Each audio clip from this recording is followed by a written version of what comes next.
Rob Williams suffering a meniscus tear in his left knee during Sunday's game. Ime Udoka says the Celtics big man will have surgery. It's exploring surgical options with that surgery over the next few days, and whether or not any of those are going to allow Williams to return to action this season. The coach speaking pregame just a short time ago, and he talked about the significance of Williams being out of the lineup.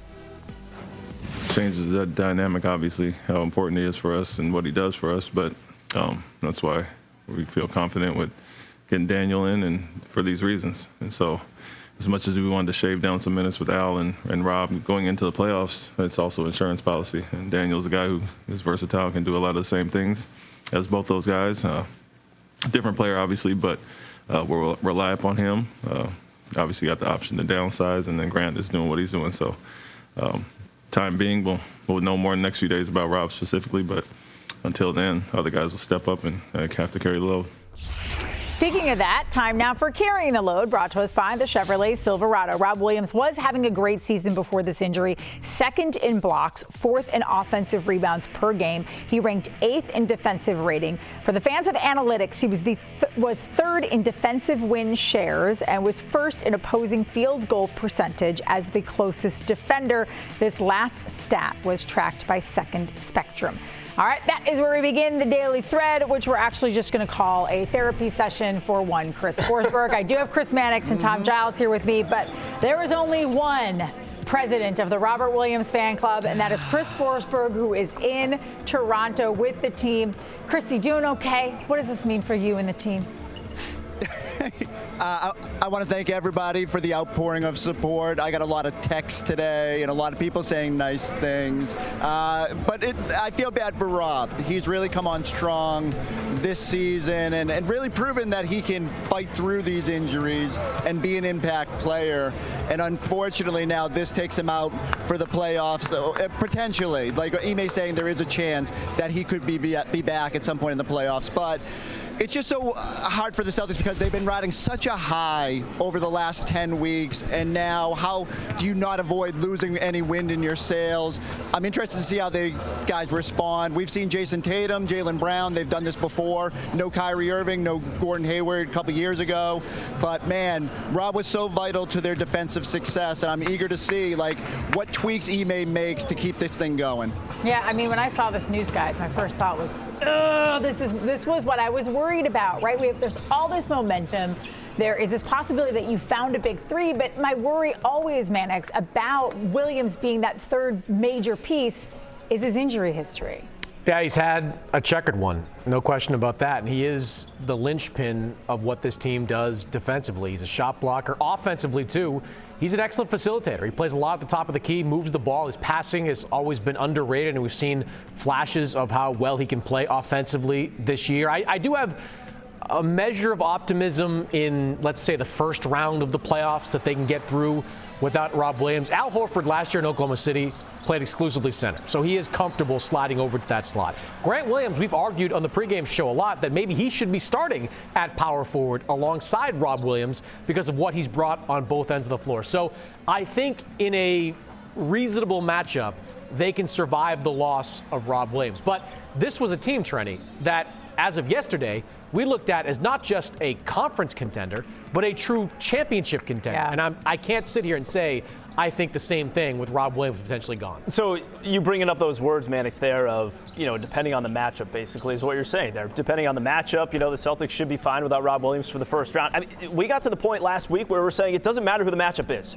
They can beat anybody right now in the Eastern Conference. Go ahead. Bring on the Nets in the first round. Take care of them early. Move on to the next team.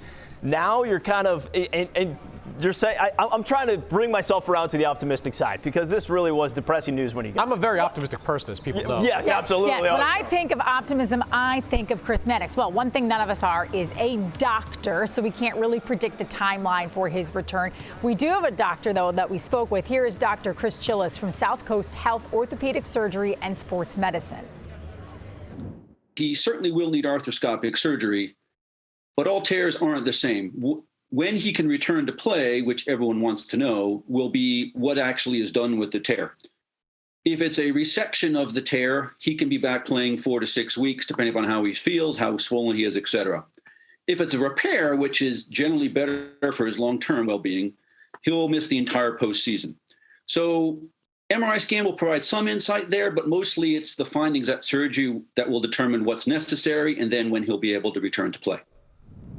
Yeah, Forsberg, it was, I think, a bit of a Freudian slip, right? You said, well, now he's going to miss the playoffs. And it seems like when we listened to Scal at the top of the show, Forsberg saying, as crazy as it sounds, it might be best if it is a fairly large tear to just go in there, repair it now, have him at full strength next year. Might that be, if that's what the decision is, I'd have to imagine that's probably sadly, the best case scenario.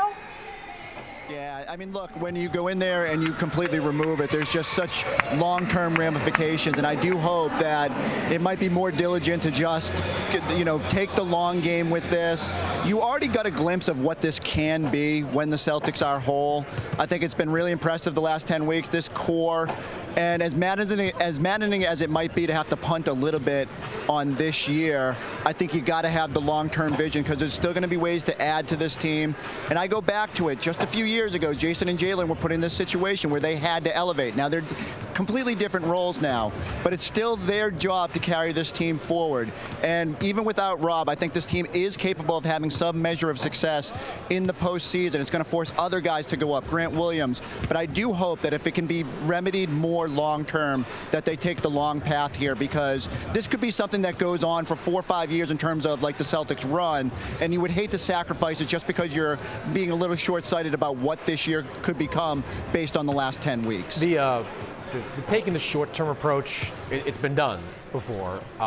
It hasn't always had the greatest track record. I bring up Dwayne Wade, who did it in college, where he had, I believe, the whole thing removed. It was back on the court relatively quickly. In the aftermath, Dwayne Wade dealt with arthritis in his knee, and he has said publicly many times he wished he didn't take that route. Like, whether it's the Celtics front office or the agents of Rob Williams, the people that represent him, I think they're going to push. Unless a doctor's telling you, look, you're going to be fine. This is way better than we thought it was going to look like. It's so minor that you're going to be okay. Unless they give them that type of information, I would expect them to take a very conservative approach with Rob Williams. So the other thing, too, is even if you can be optimistic with this and say he could be back in 4 to 6 weeks, what does he look like when he gets back on the floor? I mean, is he the same guy, or does he need a full offseason to kind of build things back up, even build up his confidence? Because mentally, that's going to mess with you, too, the way he plays coming off a knee injury. Yeah, I think as much about the knee holding up, Chris, as I do the conditioning, right? Absolutely. Conditioning, confidence in the knee. He's probably going to come back wearing a substantial brace on that knee. How does he play with that brace? There's just a lot of variables to see what happens with Rob Williams when he comes back. Again, we'll know in the next 24 hours, I'm sure, what approach he's taking. I would just be surprised if they don't take a very conservative approach with this, given his age and given, as Chris pointed out, kind of the window the Celtics may have with a healthy Rob Williams. And the fact that they invested in him. This is someone with a long, injury history that they gave, an extension to. Well, time now for the Ford Big Board, built for America, built Ford proud. Here's a look at the Eastern Conference standings. Celtics Heat tied at the top. Bucks and Sixers both trail by only a half game. Bulls are the 5th seed, just 3.5 games back. Raptors 6, Cavs 7th, Charlotte is 8th. Nets and Hawks round out that list. So now, guys, we have the two Chris's back here with me. We have Mannix and Forsberg. Max, I'm going to start with you. Now that we know, let's just most likely Rob Williams will miss a significant portion, if not all, of the postseason and obviously the rest of the regular season. If you're the Celtics, how do you approach the regular season? Like, you had Jason Tatum last night with ice and wraps on his knees. Jaylen Brown the same. Al Horford isn't a spring chicken. Like, do you worry about that number 1 seed, or does health become your priority and matchups more important? I think health is paramount with this team. I mean, the severity of some of the injuries that these players are dealing with vary. Jaylen Brown, I think if it was a playoff game, you'd probably see him out there playing. But I don't think you have to worry about seeding right now. That doesn't represent a significant change from what the approach should have been before the injury to Rob Williams. There's just too many variables to consider. You get the number 1 seed, maybe you play Brooklyn the first round. You get the 3rd seed, maybe it's Toronto or Chicago, whomever. I think you focus on internally what you have in front of you and worry about matchups down the line. Look, Ime Udoka is a disciple of Greg Popovich. Greg Popovich never cared about seeding throughout his time in the Western Conference. I don't think Ime Udoka will either. It's just next man up, right? Like Grant Williams has spent plenty of time with the starters. They can slot him in there. Him and Al have played not a ton of minutes, but they can still up the offensive side of the ball, maybe sacrifice a little bit defensively. But yeah, if you start playing the game, it gets a little bit dangerous. And one of the things I do buy into lately is that they've got a little bit of momentum. So how do you carry it forward? How do you make the most of it? Again, I don't want to see the wind come out of their sails just because they lost a guy. This team has been very good rallying when it hasn't had all their horses. It's time to find again a way to keep this thing afloat. I think one thing too is that while you lose something defensive with Rob Williams, the strength of the Celtics defense was ability to switch 1 through 5. You don't lose that when you put Al Horford at 5 and Grant Williams at 4. You don't really even lose that with Daniel Theis, who I think looms large as a potential as that late season addition to this roster. So you lose the shot blocking of Rob Williams, but Al Horford is capable of guarding multiple positions. Grant Williams has shown repeatedly he can guard multiple positions. So the switchability, which is one of the strengths of this team defensively over the last 3 months, that remains with this group. You know, Forsberg, Jason Tatum out tonight, kind of rest with that knee, not playing in Toronto. He actually has played the third most minutes in the NBA. Now that you're down to him and Jaylen Brown being your two top stars, specifically with Tatum, are you more careful with him down the stretch? Do you rest him more? Do you start to worry about him breaking down in the postseason? The one thing I'll say about Tatum is he wants to be out there. You know, one of the great things about Jason Tatum is he's a gamer. He doesn't really take a whole lot of games off. I think it's kind of a thing they have to force with him in those instances. And so there's a balance for sure. You don't want to see him playing 40 minutes down the stretch just to hunt that #1 seed. But he can still get those minutes. And if Celtics keep beating teams the way they have, then you can find pockets of rest for him. But I think they're going to be this balance of wanting him playing his best basketball.